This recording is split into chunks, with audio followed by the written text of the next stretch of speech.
एक ही दिन में दूसरा बड़ा अपडेट ईरान से जुड़ा हुआ बहुत कम वक्त में आपको देने वाला हूं, क्योंकि खबरें ही बहुत सारी हैं और बहुत सारी चीजें आई हैं। ईरान पर हमला होगा, ये तय है।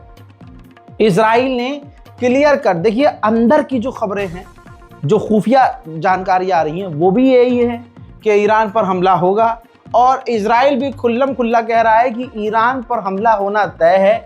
कब होगा ये ट्रंप के हाथ में है। दूसरी तरफ जब आप ये वीडियो देख रहे होंगे, हो सकता है ये काम हो जाए। हमले वाली बात नहीं कह रहा हूं, जो अब बताने वाला हूं। हजरात ये देखिए, अमेरिका के अंदर इस वक्त मीटिंग हो रही है जब मैं रिकॉर्ड कर रहा हूं, ठीक है। हो सकता है कि इस मीटिंग का बयान आ भी जाए जब आप वीडियो देख रहे हो।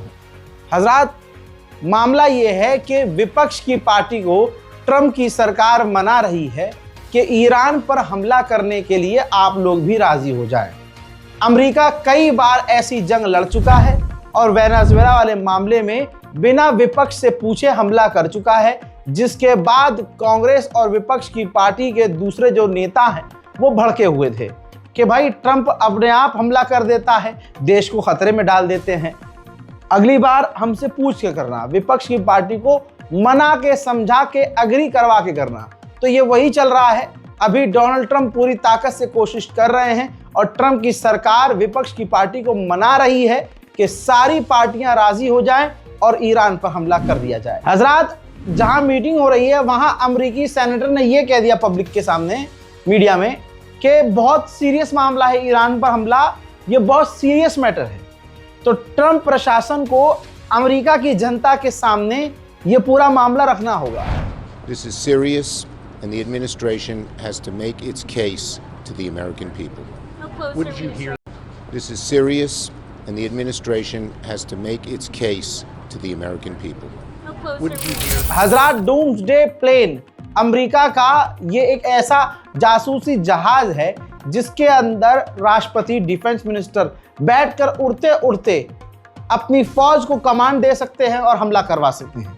हजरात ये जहाज नजर आया है अमेरिका का, वॉशिंगटन में नजर आया है और ये कहीं से उड़ता हुआ आया है गश्त करके और ये उतरा है और ये दोबारा से टेक ऑफ करने वाला है। डोनाल्ड ट्रंप ने कहा कि हमसे ज्यादा बौखलाया हुआ ईरान है, वो बेचैन है कि कैसे डील हो जाए, लेकिन ईरान वो वर्ड नहीं कह रहा है जो हमें सुनना है।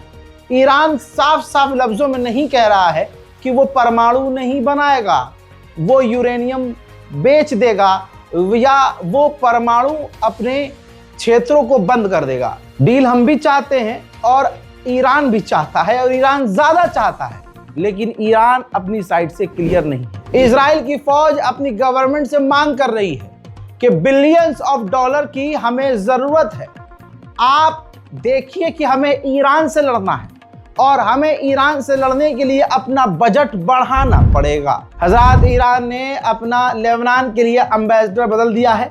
ये देखिए ईरान के राष्ट्रपति के साथ जो व्यक्ति नजर आ रहा है, ये अब ईरान के एम्बेसडर होंगे लेबनान के लिए। उधर जर्मनी ने अपने तमाम ऑफिशियल से कह दिया है कि ईरान और इजराइल से जितना दूर हो सकते हो उतना दूर रहो। लगातार तीसरे दिन, ये देखिए सबूत, लगातार तीसरे दिन नेटो का जासूसी जहाज तुर्की के ऊपर उड़ रहा है और ईरान की जासूसी कर रहा है। तुर्की का जैसे भाना फूटा कि तुर्की जंग का फायदा उठाकर ईरान में घुसपैठ करके बफर जोन बनाएगा, तमाम इंटरनेशनल मीडिया ने तुर्की को रगड़ना शुरू किया तो तुर्की बैकफुट पर आ गया और तुर्की ने कहा कि नहीं नहीं, हमारा ऐसा कोई इरादा नहीं है और हम ईरान में घुसपैठ नहीं करेंगे। अमेरिका की सेंटॉम ने अब सफाई दी है कि अब्राहम लिंकन एयरक्राफ्ट कैरियर में इतनी ताकत है कि वो हर दिन एक दिन में 100 बार हमले दुश्मन देश पर कर सकता है। हजरात खबर आ रही है मेरे पास कि